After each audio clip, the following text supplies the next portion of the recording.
Now let's get over into what is happening with Doge and some positive stuff for sure. I mean, they are uncovering. We all knew this was happening. I mean, just using good old fashioned common sense. When a politician or a government employee takes the job that's paying, let's just say 250 grand a year, and somehow, and their net worth, let's say, is $500,000. And then somehow within 3, 4, 5 years, their net worth explodes to 25 million.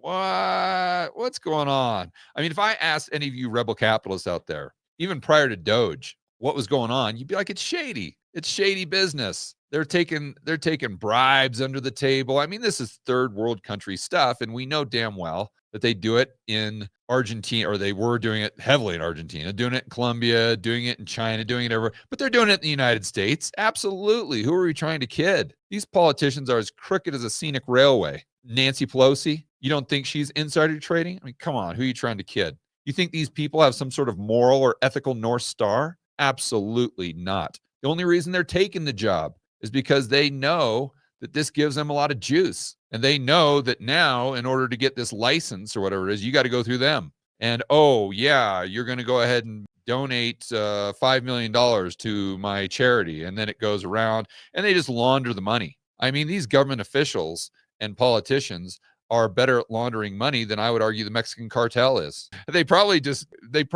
actually go out for dinner and just trade notes. But what's happening here, what's great is Doge is actually shining a light on this, shining a light on what we knew was happening behind the scenes the whole time. And I think that is an absolute positive. I would like them to focus more on, reducing the regulations and the bureaucracy and the red tape. I think that's what's going to help out the economy the most. And that's what's going to allow them to bring manufacturing back if they get everything else right. But just looking at this in isolation, to me, this is fantastic. This is absolutely fantastic. They're shedding a light on these crooks. I mean, that's exactly what they are. It reminds me of that story I always used to tell about my father. My father was very old, and he had seen all these presidents in his lifetime. And this is before he passed in 2005. And I remember I was sitting down watching television with him, and we never talked about politics. Never, ever, ever, ever. And he just happened to be watching a show on past presidents in the United States. And, it was on the History Channel or something like that. And I thought, Dad has been alive a long time. He has seen a lot of presidents. So I said, who is your favorite president? And he looked at me and he said, none of them. I said, come on, Dad. There's got to be someone that you actually kind of liked that would be your favorite. And I mean, I'm like, Dad, you've seen you lived through, oh my gosh, you lived through Roosevelt, FDR, you lived through Reagan, you lived through, all these other guys that were supposed to be fantastic. And he's like, nope, not, I didn't like one. I'm like, why not? And he just looks at me. He says, because they're all crooks. That was it. That was the only conversation on politics I ever had with my father. And the more time that goes by, the more I realize that wasn't just a joke. It was actually very profound. And we see that playing out with Doge today. So, okay, let's go over to exactly what's happening. That's what he just looks at me. He says, Georgie boy, because they're all crooks. I remember that like it was yesterday.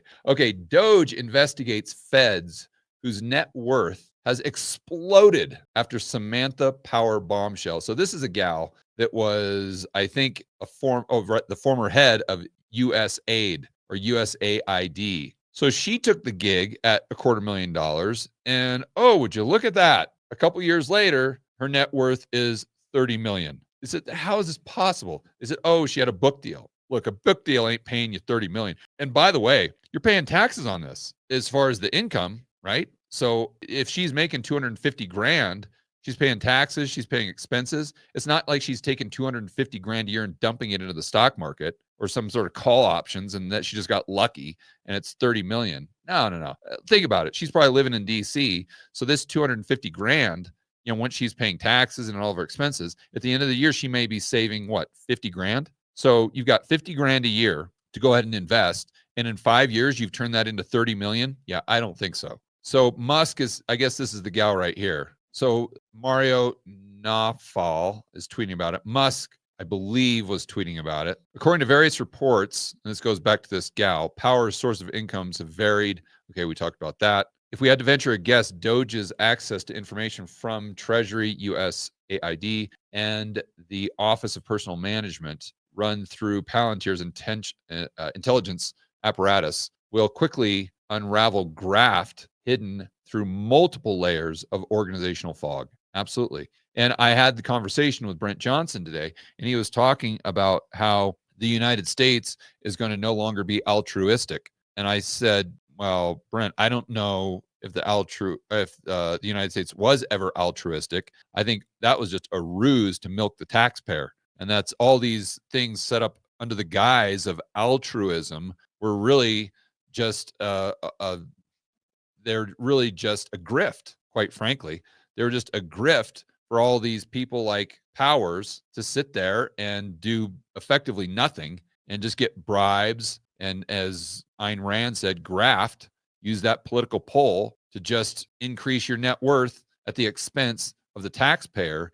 And this is what's disgusting about it. And they're doing this while at the same time trying to claim the moral high ground. Oh, we're doing good.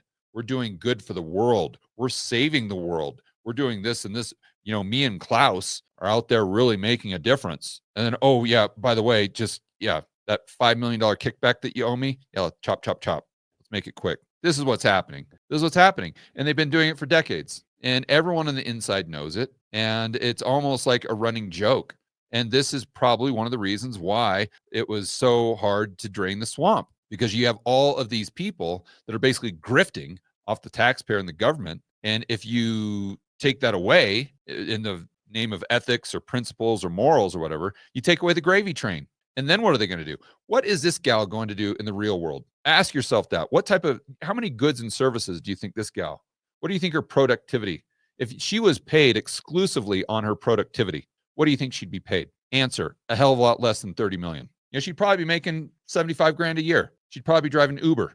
Who knows? But you get my point, is that these people are highly incentivized to keep the grift going. They have no morals. They have no principles, or they wouldn't be in this position to begin with. Because you think that someone that is running this operation, this USAID, doesn't know what's happening? Of course they do. They're an insider. That's the reason they take the position in the first place. And that's the reason why they're hired, because the people doing the hiring knows that they're not going to spill the beans. So the fact that Democrats and Republicans are seeing this, I think, is absolutely fantastic. I love it. I love it. I mean, even if you don't reduce, a lot of the grift, the fact that people now know about it and you're shining a light on it, this to me is the greatest disinfectant. And even if this is all Doge does, I think it really has moved the needle in the narrative for the average Joe and Jane. And they're going to be pissed. I think even Democrats are pissed off about this.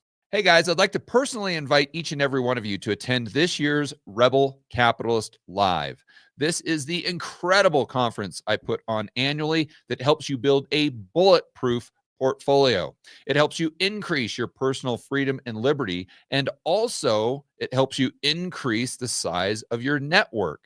In other words, you get to meet a lot of like-minded individuals, fellow Rebel capitalists. It's in Orlando, May 23rd through the 25th. Past speakers have included people like Robert Kiyosaki, Ron Paul, Peter Schiff, Mike Maloney, Lynn Alden, just to name a few. So to get your tickets ASAP and to find out who is speaking at this year's Rebel Capitalist Live, you can check it out at rebelcapitalistlive.com.